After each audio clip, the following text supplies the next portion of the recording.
the moment.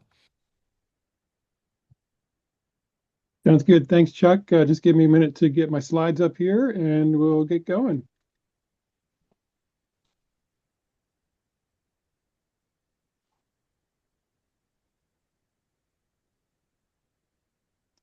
All right. Hopefully you can all see You can the see it. first slide there. Great. So as Chuck said, I'm John MacMullen. I'm the former executive director of the Midwest Big Data Innovation Hub, one of the four hubs sponsored by NSF over the past decade or so. Really glad to see folks on the call who I recognize from the hub world and from elsewhere. But I do want to take just a minute to introduce what the hubs were from NSF's perspective and what the sort of timeline was for folks who are not as familiar with that whole program. I'll just start off by saying that the Midwest Hub was a partnership between NSF and 6 regional universities here in the Midwest. We had a 12-state region that we covered. And if I go to my next slide, you'll see what that region was, along with the other 3 hubs as well.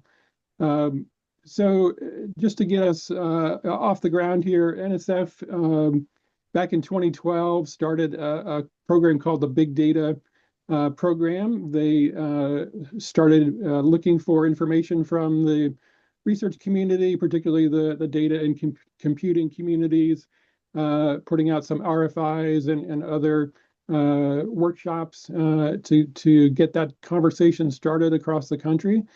And they held a series of regional workshops in 2015 trying to scope out what these data innovation hubs might look like. And so that's when the first solicitation was released. And this is sort of the landscape that has endured since then.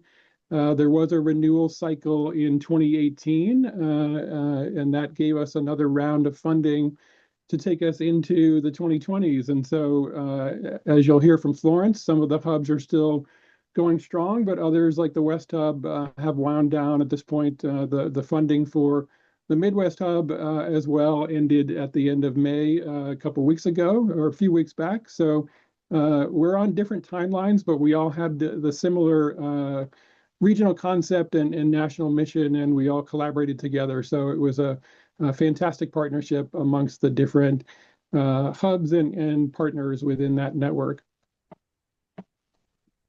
So I'll talk about some of the points that Chuck has asked us to address today. In general, I think we all had similar kinds of goals. In the Midwest, we were focused on looking regionally at the gaps in data science at that point in time and thinking about how to build capacity around new initiatives and skill sets and workforce development, trying to build up those capacities and competencies amongst the institutions and amongst the people within them. We really were looking for collaborations to get started across different sectors. So not just academia, not just R1 institutions, but small colleges and universities, local government agencies, nonprofits, industry partners. So really trying to get data science to be pervasive across the region and then down into different kinds of institutions and trying to build partnerships amongst them. We also functioned as a sort of clearinghouse to provide information and access to different kinds of resources for data science. Could be cyber infrastructure, could be data sets and data services, or human expertise, providing that glue amongst all the different potential partners within the region. And so we were not a data provider ourselves, but we contributed that glue to bring people together under different umbrellas and make that work for everybody. So I'll just talk really quickly about some of our initiatives that we had that really drove those kinds of engagements. We were really organized around different theme areas, which were really coming from the regional needs that we saw here in the Midwest and based upon the partner expertise that we had within the network. And so everything from materials and manufacturing to agriculture and water and health, lots of different areas where data science is really important to the growth of those communities and topic areas. Cutting across all of those, we had a strong focus on education and workforce development, as well as cyber infrastructure and different kinds of data access issues as well. So sort of within that framework, I'll mention three initiatives that we focused on throughout the lifespan of the organization. Really, first and foremost was this concept of a seed fund model where NSF really was thinking, how do we distribute some of this decision making around new initiatives out into the regions and move away from the sort of top-down model where you would have to respond to an NSF solicitation to get funding for anything. They really wanted to try to push that further out into the regions. And so within our funding model and our cooperative agreement with them, we were mandated to have the seed funding program and to award investments each year towards these kinds of new initiatives, really early stage ideas and community-driven kinds of projects that would help catalyze new data science activities within our individual regions. So each of the 4 hubs had a similar kind of program. I'm sure that Florence will talk about some of the projects in the Northeast as well. But in the Midwest, these projects related to our priority areas and with the institutions that we have within the region. And so we have a lot of tribal colleges and universities, for example. We have a lot of EPSCoR states and jurisdictions in our area. And so targeting some of those kinds of institutions, lots of small colleges and other educational institutions like that were some of our priorities as well. So we had a lot of partners participating in that program. I will go ahead and stick the link into the chat for folks if you'd like to take a look at the different projects that we supported in that program. But I'll just say that we tried to do this in sort of a combination of direct financial support plus in-kind support like project management or event coordination kinds of services for those who were not at institutions where those kinds of skill sets or services were available to the awardees. We tried to remove some of that burden from them so that they could focus on the underlying project and needs that they had around those. We also had a strong student focus for these projects, and so we did directly fund some students via internships and fellowships and other kinds of payments. But then we also had dozens of other student participants in different kinds of events and activities as well. So that was a big focus for us, was to continue to build that pipeline of students into data science. And I'll talk a little bit more about that in a moment here. Secondly, one of our long-term programs was called the Collaboration Cafe webinar series. And this was a monthly webinar that was focused on looking at funding opportunities primarily from federal agencies for data science related topics and trying to bring together folks across the region who might be interested in partnering to develop proposals for those opportunities. And so we would have program directors from the federal agencies join each month and talk about those opportunities. We'd go through the solicitations and help people understand what a successful proposal might look like, primarily by having prior awardees of those programs come and talk about their experiences as well. So that was a really valuable program, I think, for a lot of folks, especially early career faculty who had not had a lot of experience developing proposals, particularly for larger scale projects, and gave them some good exposure to what that process looks like and getting connected with folks who had that experience already. And then finally, I'll come back to student engagement as well. We really wanted to build a network of students across the region, help them find each other and learn from each other in different ways. A lot of that was around student groups on campuses, either registered student organizations or more informal groups. So we learned a lot about the different groups across the Midwest and how they were successful, what kinds of skills they needed to have successful programming and how to communicate that to other groups so that they could learn from each other. But we had other activities as well. You'll hear from Florence about the National Student Data Corps, for example. And so we were the co-host of the Midwest chapter of that. So lots of activities for students to get them engaged in data science and to learn more about how other peers at other institutions were doing things.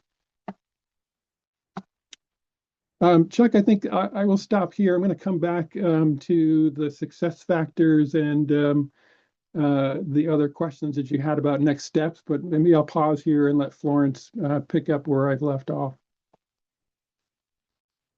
Okay, cool. Thank you so Thanks, much. John.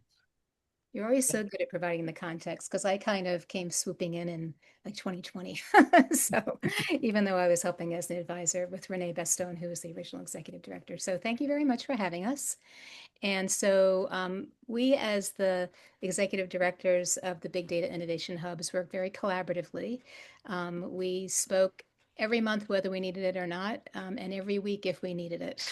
So we had different times when we had to do different things.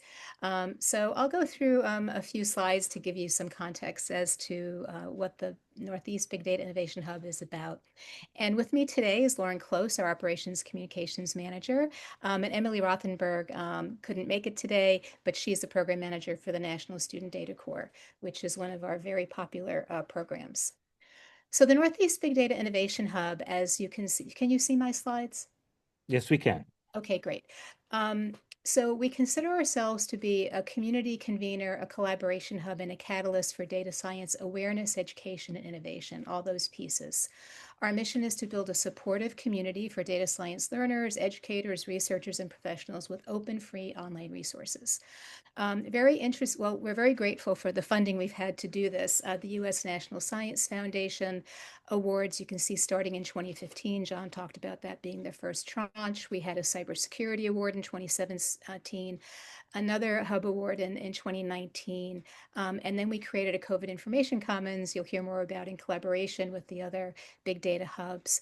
We also have a prototype Open Knowledge Network grant. So we try to leverage the hub and the hub community, the engagement, the outreach, and the programming, and individual members and industry and different types of institutional members to bring value to other programs. So that's how we get these additional collaborations and grant opportunities. We also had an NIH award in the AIM Ahead program, Artificial Intelligence and Machine Learning to Advance Health Equity and Researcher Diversity, in case you were looking for an 8-letter acronym that's still going. And then we had an award from the U.S. Department of Transportation Federal Highway Administration.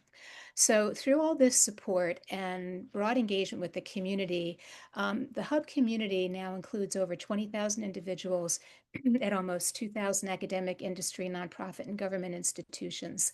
We started as the 9 states in the Northeast of the US, and we went global. And COVID was kind of a blessing in disguise, if I could say that, because we couldn't do anything on campus, so we had to do everything virtually. And everything we did went viral. It was really kind of amazing, and we'll talk more about that. So that's how this grew. And in all the countries too. The other thing we did is when we first started as a hub, we had 8 focus areas in one cross-cutting area, and we only had 2 people on the staff, and that's very hard to manage. 8 focus areas, that's not really focus, right? So we changed it to 4, and we had to put our Spanx on to squeeze everything in, but it's 4 focus areas: education, data literacy, health, urban rural communities, and responsible data science, including security, privacy, and ethics. And when I presented this before, I've had colleagues that say, I think that's why it took off so well, because you focused. So people knew what they were getting when when they collaborated with the hub, which was a very interesting comment. So these are the four focus areas and some of the main programs under each one. If you go to our about page, anybigdatahub.org/about, you'll be able to see some of the other pieces. In education and data literacy, John mentioned our premier program was one we created at the end of 2020, and it's currently called the National Student Data Corps with an international reach, has over 15,000 members around the planet. And it was because I took this role in 2020, and Jeanette Wing, who's the PI of the hub, and I were talking about how we needed to increase data science awareness in education to learners who don't have access to it. Whether, there were very few, if any, undergraduate data science programs, very few graduate programs, people who couldn't go to school because of COVID. And so we said, we want to create a program, we want to create a student data course. So we did. And we started as the Northeast Student Data Corps to stay in our swim lane, as they say, in our corner of the country.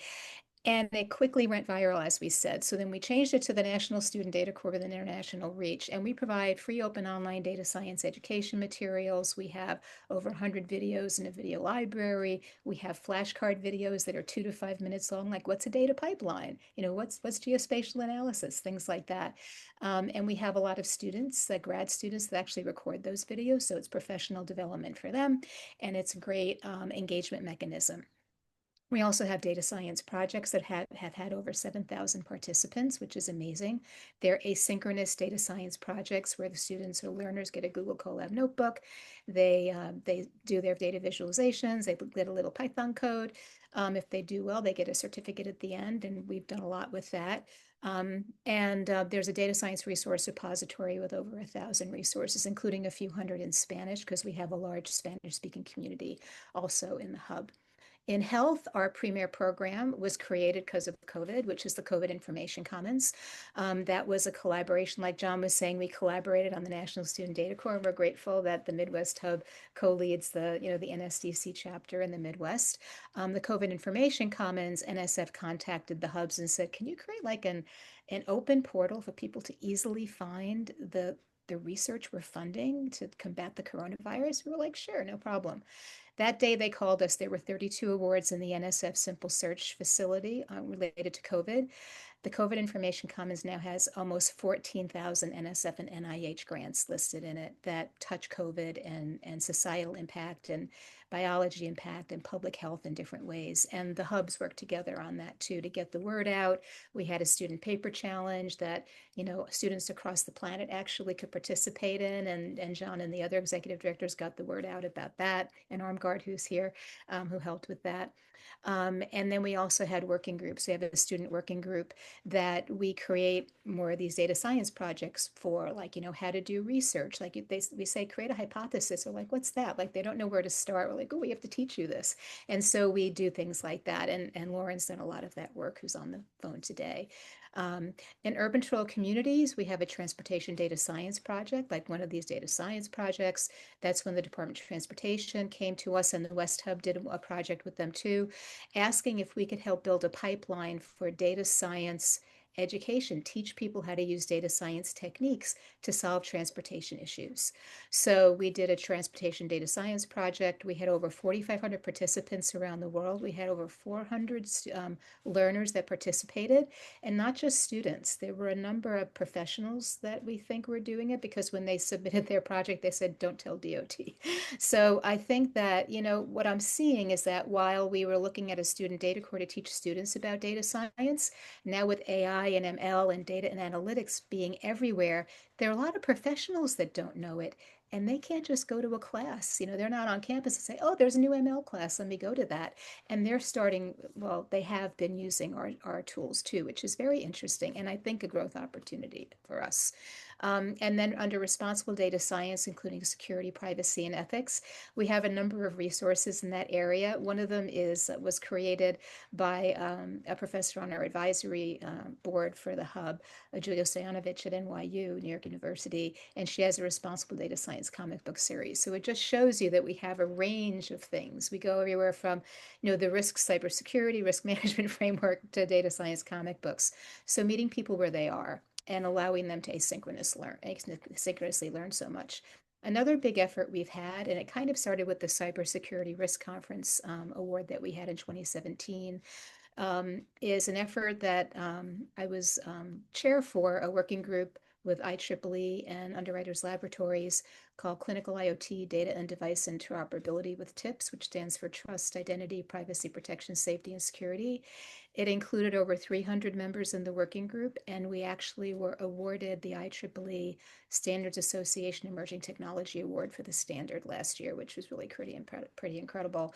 And now we're looking to take this TIPS framework across all cyber-physical systems. So this is kind of the bigger picture items. TIPS, we have a little logo for. Lauren helped us create that. Thank you, Lauren. And we're looking to bring that further into the future.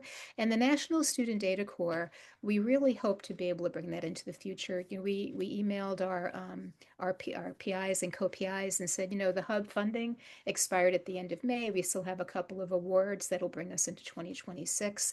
And they wrote back and said, you know, we've really enjoyed working with you. We really hope that these projects can go into the future, especially ones like the National Student Data Corps. So we're looking for ways that we can bring these into the future. The seed funds, I put this in when you mentioned it, John, since you said I'd talk about it.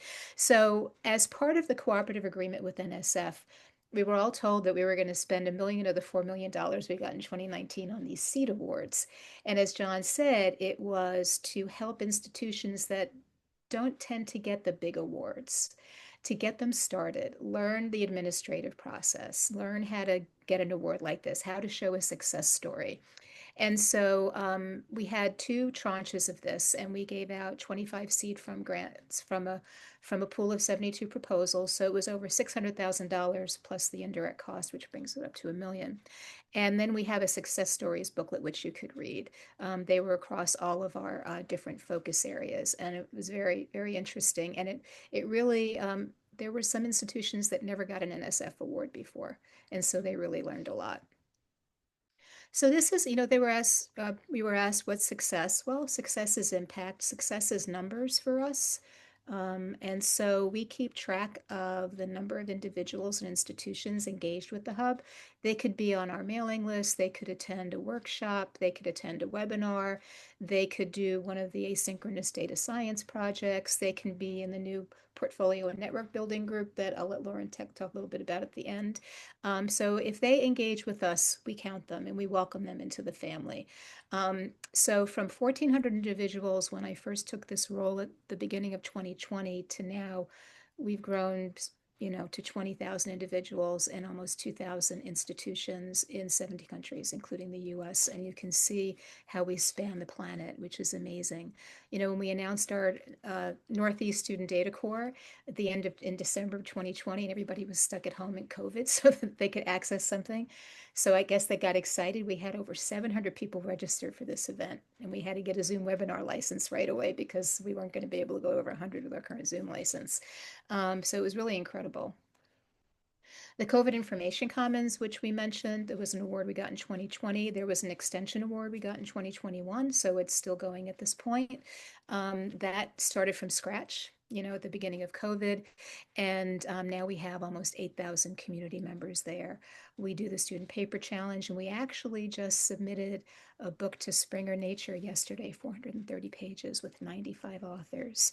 And there are 24 chapters, and it is the researchers who have presented on a COVID Info Commons Research Lightning Talk webinar who were interested in writing a chapter about the goals of the funding they got, who was from NSF, NIH. There were a couple like IARPAs and things, what the goal of their research was, what the outcomes were, and what their recommendations are for the mitigation of future pandemics. So Hey, this is Florence, trying to we're gonna say, have to, Florence, we're gonna have to hurry up here because we'll have no time for talking if we keep going. We're down to 15 minutes. oh, I'm sorry, I that's not. just want to give you a heads up. That's all. And the NSDC, I told you about this already, and the Uh-huh. Portfolio Network Building Group. So if people have questions, they can ask. I'm done. Okay. Well, that was easy enough. No, I just want to make sure the folks that are coming out here for an interaction get a chance to talk to you. Sorry. So anyway, the first question we have up, and I took it from the from our doc, where our calling card doc was this all, well, oops. Was this all academia focused, or were there other partnerships? And I don't know which one wants to take this one, John or Florence. You can go first, John, then I'll go. Sure, thanks. Great question. It was definitely in the Midwest case, and I'm if I'm remembering correctly, all the hubs, we were very much focused on building partnerships across sectors. And so including nonprofit organizations, local and state and regional governments, industry partners, and in the academic sector, looking across not just R1s, but small colleges and universities, primarily undergraduate institutions, things like that. So that was not necessarily explicit in the NSF mandate, but I think we all picked up on that need in the regions to be very inclusive across sectors. Ditto, we did the same thing. And it included small businesses. So like when we had some people that were supposed to help us from the community with our goals, and we had some small businesses that were on those in those roles with us. We had nonprofits, all sorts of industry, community colleges. We had a big focus on trying to bring community college students in because they had no data science education access at the time, and now there's a lot more of it. And also there are some high schools and middle schools that have engaged with us, like with the National Student Data Corps, and they created chapters at their school. So it's really broad, it's broader impact, intellectual merit and broader impact in every sense of the word, I would say. Cool. Okay, I don't see hands up, so we're going to move on. Okay. So well, I don't know. Now, since yours is, I mean, technically, is yours still active, Florence? Is that what the hint I got? Okay. If the hubs are still active, what are the major things you would be planning or are planning? Like, I know you discussed some of this already, Florence, but John, do you have anything you want to offer to that or? Yeah, maybe I'll just quickly pull up my last slide that I mentioned and address that question because I think it's a really good one. There are opportunities like Florence has mentioned to continue on some of the work that we've done. In the Midwest case, we were not able to continue on the whole organization, but different partners are moving things forward in different ways. And so, I've got three things on the right side here that I think are really important in our region at least. And so one of them is having some kind of neutral organization that can be the catalyst across institutions and across all the other slices that we looked at. That was really important to our community to have someone who was not, representing the University of Illinois. It was not about us at Illinois and NCSA. It was about building that regional collaboration. And so having that neutral third party involved was really important to people. They didn't feel like they were being left out of discussions or other people were getting privileged over them. So I think that is important going forward. The seed fund program that Florence and I both talked about, having that investment in new initiatives for in particular projects that are small but could be very impactful, right? These are high risk, high reward projects that, it's not a large enough budget to write an NSF proposal for, but it could be very impactful. And so having some kind of funding mechanism for those kinds of projects, I think it continues to be really important. We worked a lot, as Florence said, with high schools and middle schools on data science education programs, for example. You don't need $1 million to do that as a local school district, right? You can get started with less than that. And so having that kind of funding, I think, is really important. And as we both emphasized, having some training opportunities for students that are paid so that they have some investment in that process and they benefit from that, but so that they can also work on their career trajectory, right? They have some destination that they can arrive at later, and it's not just a one semester kind of opportunity. Those are the three that I was thinking about. Florence, what about you? What else are you thinking? Yeah, so we look to leverage this community of 20,000 humans that we have as new projects come out, from NSF, where or funded by other organizations, DoD or NIH or others, where they're trying to get the word out and more people interested in leveraging data tools or visualization or STEM techniques, whatever it is. So what we do is we continue to try to find collaborators and leverage the hub in that way. So the Prototype Open Knowledge Network, as an example, which is one of the projects that we have, we're one of the Edugate PIs, the Education Gateway, which is appropriate. So we are working with the 15 projects that were funded by NSF, like Sudokan, which is a supply chain knowledge network, or Secure Chain, which is about SBOM, security, and or KN Wildlife on wildlife management. We're working with them to create these videos to talk about, so what is an open knowledge network and how can you use it for wildlife management and how can it help me with my supply chain problem? And so we continue to create these educational materials that anybody can get access to in a very open way. So we plan to continue to do that and try to find additional projects that will allow us to do that. And in the National Student Data Corps, I'm very grateful that John mentioned it first. That's the idea, is that this is for everybody, I want everyone to feel like it's theirs. And when we first created it, it was kind of in the model of like SWE, NSBE, SHIP, and ACM and IEEE together. So SWE is a Society of Women Engineers, NSBE Black Engineers, SHIP for Hispanic Professional Engineers, ACM, different groups under that. And the idea was to create a community of education and support. Because data science, might not be really easy. It's nice to have friends help you with this. So with the NSDC content, they can look at flashcard videos. We have data science career panels. We have students can self-organize and create a chapter. We have over 45 chapters around the planet, including in India and Bangladesh. How amazing is that? We don't give any money. We just say, use our content, self-organize, and learn stuff. And like we'll have calls with them and they'll say, we love you. We're like, whoa, that's scary. But they do. They've said that to us. And they say, because we can learn at our own pace. Like we'll tell them, you can watch the same video 10 times and nobody will know. Keep learning, right? Keep learning. It's true. Keep learning it until you learn it. I was an aerospace engineer. That was hard to learn too. I understand, or we understand. And so we'd like to find a platform to be able to bring the NSDC into the future. I don't know if it can become a .org. We've thought about that. So we do want to, all of us, like John was saying, the things that we've done that had great value and impact from the community and that we got feedback from them that it was valuable, we want to find a way to keep doing them. And so that's really the opportunity. Okay. Any questions on that? Hearing none, I'm going to move. I'm going to skip that one for now. So, well, maybe we shouldn't go back to that. So, there was a question posed about having the importance of a data life cycle. I mean, I don't know. What do you think, John or Florence, or anything really how deep we want to go into that? Because, I'll make a statement. So when people hear that's a big data innovation what I hub, they thought. say, yeah, you're a big data innovation hub. How much data do you have? I'm like, I have no data. I have a WordPress site and I have a Drupal site. We don't harbor the data. We connect the people with the data. We connect to the data. So we teach about data life cycles. We have flashcards about that. We teach people about that.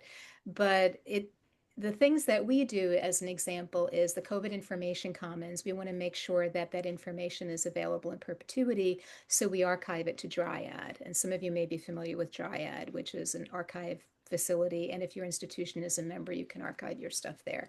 So we archive that there. We had an open data science for all GitHub repository IBM created and then asked the Northeast Hub to lead it. And now that, the hub funding is expired, we're going to let that go. And so we bottled it.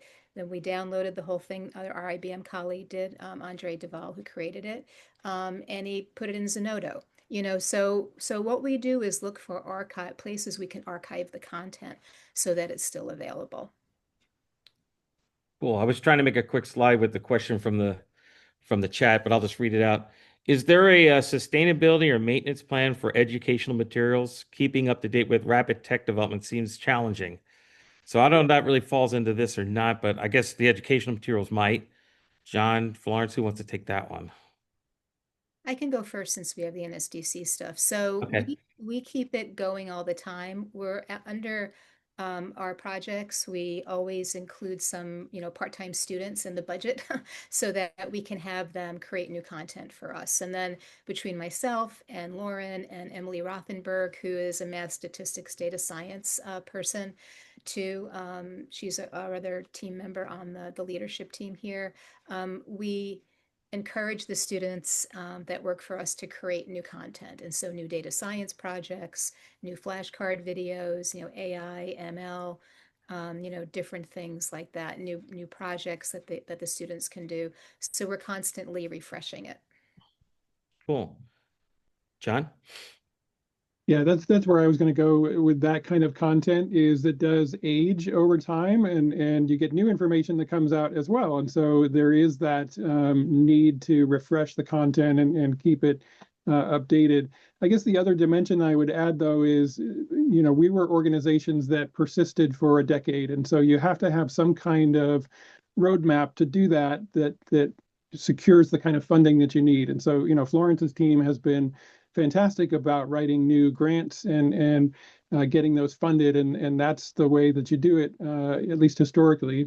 Today, things are a little different, but having that concept of where you want this organization to go is really important. And so, CARC is a good example of an organization that has that persistence over time because of that forward thinking. And so, to implement that regional coordination hub, takes that same kind of planning for sure. Yeah, just to add to that, Cool. so being an ex-global VP at IBM of strategy and marketing, when I took this job, I was like, the world is our oyster, so we had to start in our region, but we all became pretty national and global in different ways. Like, John was leading a lot of water related efforts and, other programs. And, so we all kind of looked at it that way. And so as we proceed down that path, we can find more potential sustainability opportunities, right? Because we open the aperture of who we can partner with and how. And I think that helps us too. Cool. Well, we got one more minute. If there's a quick question, anybody have one? Nope. Ooh, can I do one more advertisement then? You know It's what? You've it's all, earned it. oh, thank Let's you. go for it. This is free. It's all free. All our content, your tax dollars at work, as we say. So Lauren actually created this portfolio and network building group. Our students, so we listen first, which is what John is saying too. What is the region telling us? What are our, collaborators, individuals, institutions telling us? And they said they really wanted help preparing themselves for the workforce or like for the next step in their journey. And so we created this portfolio and network building group, and that's on my last slide. You can share the slides if you want. I Um, was going to ask actually, so. and so there's another session coming up on July 18th where they can do resume writing, how to build a digital portfolio. We'll have networking ones where we kind of force them to go into a breakout room and talk to each other, things like that, where we help them with their professional development as well. So I think it's all about, we always say we listen first, what is it you need? And then we see how we can help. Okay, Amit just reminded me that we do have another 4 minutes. So if there are, I thought it went to a quarter. I didn't realize it went till 10. So um, any other thoughts, questions, or I'll just pose one if we have to. But I mean, we've kind of hit on this, but I'm just going to throw it out there. If you had your wish list for the future, I mean, really wish list for the future on where this hubs initiative would end up going, and I know it's still going on for the Northeast. I mean, where do you see it in like 3, 4 years? I mean, where do we think I know that's a stretch, but the efforts there and to keep it going, what would we want to do? I'm just curious what you two think. John, you can go first. Thanks. Yeah, I mentioned, some examples of what I still see as needs in our region. Right? And so I think, part of the challenge there is how you fund that. And so certainly the federal landscape is different these days. And so thinking about, more local kinds of support, whether that's local government agencies, state agencies, consortium, industry partners, but thinking about how to build that regional community or that local community for data science that is maybe decoupled from federal funding to actually make yourself more secure than otherwise. Cool. So I would say that I want to be everybody's friend. So federal funding, local and state funding, nonprofits, industry, and it's not just funding, it's collaborations. Like how can we help each other? Especially the National Student Data Corps, being a big data innovation hub, it doesn't say student or research or academia it doesn't say that on it. It can be anything. And so, like for the National Student Data Corps, to take the student out, we actually call them learners because they come in all ages and sizes and backgrounds and foregrounds, is to, create a community that was supported by what we started with the Big Data Innovation Hubs, a community of learning, a community of collaboration, and creating innovations leveraging data and data science. So that's what I would love to see, kind of like an ACM for data, you know. Absolutely. And we saw that with our seed fund program where we don't even have to do that forward activity ourselves. They are taking that on. They've made these new partnerships. They have new friends, as Florence would say, and they are off doing other projects and grants. And so that was really the catalyst, and we're happy to see them taking those forward without us. So that was great to see too.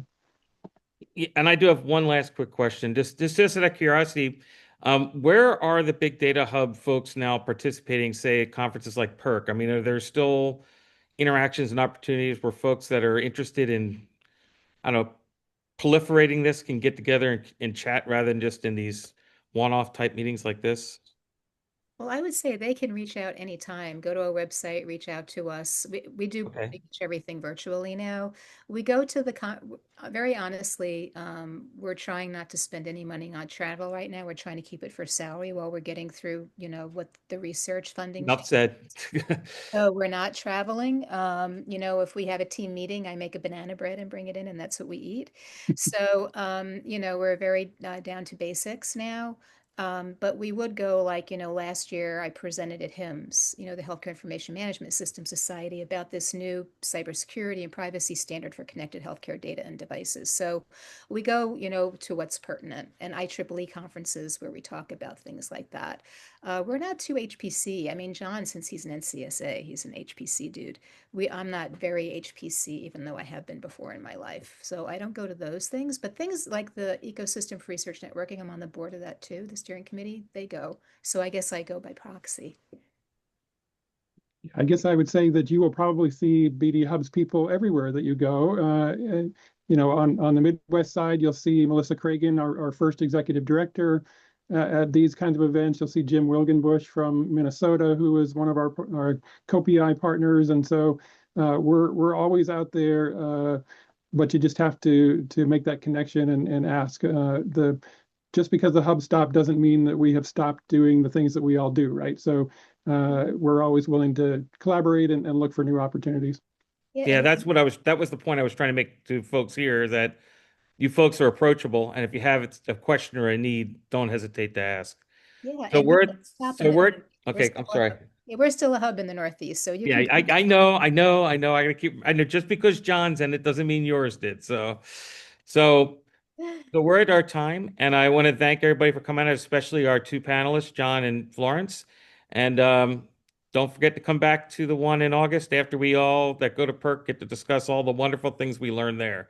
So have a wonderful day, everybody, and thank you very much. Thanks for having us. Nice seeing Thank you, You are everyone. everybody. more than welcome. Thank you for coming out.